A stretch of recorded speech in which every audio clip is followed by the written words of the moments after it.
আচ্ছা, 1 এপ্রিলে কেনা হয়েছে তাই তো? 2010-এ। কত টাকার মাল? 1,20,000। আমার ফিনান্সিয়াল ইয়ার কিন্তু মার্চ মাসে শেষ হয়, তাহলে আমি এটা ফার্স্ট মেশিন বলতে পারি 1,20,000। ঠিক আছে? এই দিদিমণি এদিকে, এটা 1,20,000। এবার আমার আর একটা মেশিন পারচেস হয়েছে কবে? অক্টোবর 2010-এ। টু ব্যাংক কত? 50,000 টাকা। ঠিক আছে, এবার আমাকে বলো ডিপ্রিসিয়েশন কত চার্জ হবে? 10%। এটা সারা বছর ডিপ্রিসিয়েশন পড়ছে 11 অবধি। বাই ডিপ্রিসিয়েশন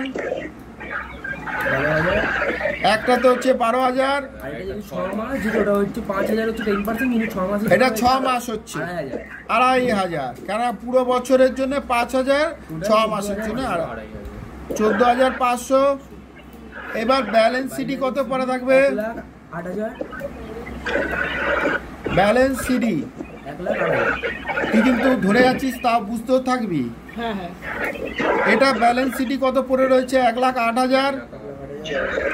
আর এটার ব্যালেন্স কত পড়ে রয়েছে? তাহলে এটা টোটাল করে দিই।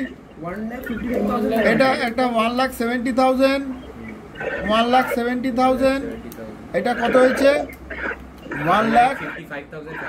বাহ, ভালো ফিগার। চলে আসো, এবার চলে আসো 1/4/2011-তে, তাই তো? 11তে BD to balance BD. First ব্যাংকেরটা 1,08,000, সেকেন্ড ব্যাংকেরটা 40,000। আচ্ছা, ফার্স্টেরটা হচ্ছে 1,08,000, সেকেন্ডেরটা হয়ে গেছে কত? 47,500। এবার পার্থের মনে হয় এই জায়গায় গিয়ে প্রবলেম হচ্ছে, এই আবার লো ব্যাটারি দেখায়। কবে কিনেছিল?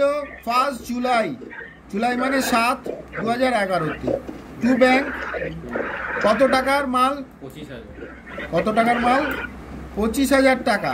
তা 25,000 টাকার মাল যদি কেনে, 3 নম্বর মেশিন, কত টাকা? 1,80,500। 25,000 টাকার মেশিন কিনেছে। সারা বছরের ডিপ্রিসিয়েশন হচ্ছে 2,500, তাই তো? এইবার চলো এখানে ডিপ্রিসিয়েশন মারবো 31/3/2012 বাই ডিপ্রিসিয়েশন। এটার ওপর ডিপ্রিসিয়েশন পড়ে যাবে 12,000, এটার ওপর ডিপ্রিসিয়েশন পড়ে 5,000, আর 3 নম্বরেরটার পড়ে যাবে 1,450। হ্যাঁ 1,450। 1,750।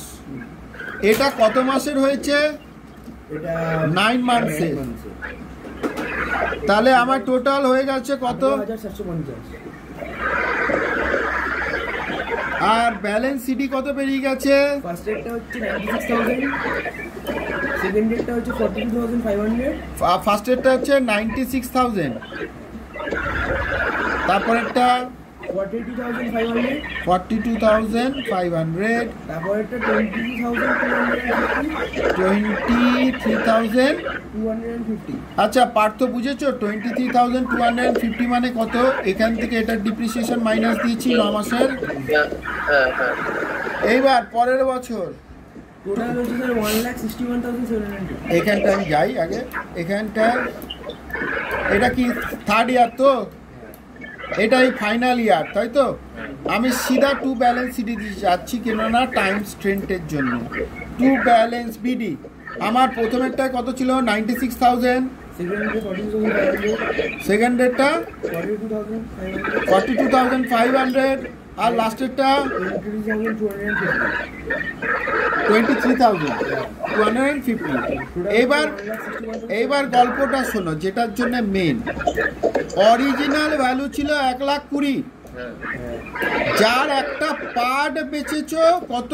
20,000 যার ভ্যালু। এবার বলো এটা কত মাসের ডিপ্রিসিয়েশন হচ্ছে? ফার্স্ট ইয়ার, সেকেন্ড ইয়ার, আর থার্ড ইয়ার পুরো হয়নি, 9 মান্থস হয়েছে। কেননা তুমি বেচেছো কবে? 1 জানুয়ারিতে 2013-তে। তাহলে এটা পুরো বছরের ডিপ্রিসিয়েশন 10% মারলে কত হয়? 2000 5 মিনিট কমপ্লিট। 2000 পরের বছরে 9 মাসের জন্য কত হয়? 1500 টাকা। 200 টাকা। তাহলে এটা মাইনাস করলে কত হয়ে যাচ্ছে? 15500 টাকা। 5500 কত 15,500 মাইনাস করলে 14500 না? 14,000। এবার এটা সেল করেছো কত দামে? 6000 টাকা। তাহলে লস হয়ে গেছে কত? 8500 টাকা। এটা হয়ে গেছে লস। এটাই হয়ে গেল আমার ওয়ার্কিং নোট। তাহলে আমি কি করতে পারি? 1 জানুয়ারিতে গিয়ে আমি বেচেছি 2013-তে বাই ডিপ্রিসিয়েশন কত নম্বর? 1 নম্বর মেশিনের একটা পার্ট, তার ডিপ্রিসিয়েশন কত? 1500 টাকা। বেচেছো বাই ব্যাংক 6000 টাকা। তৃতীয় কথা, লস হয়েছে by PL profit and loss 8500 টাকা।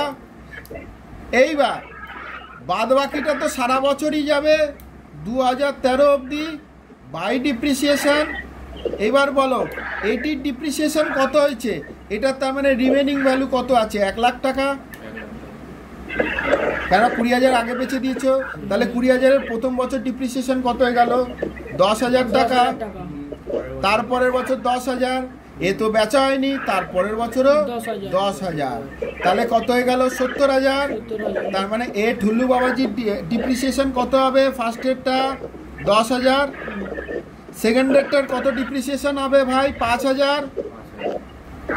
আর থার্ড এরটার কত ডিপ্রিসিয়েশন হবে? 1 বছরের জন্য 2500। 9 মাসের জন্য 1750-এর মতন বেরিয়েছিল।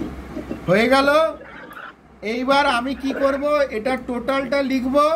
গল্প খতম। আমি আর টোটালটা করছি না।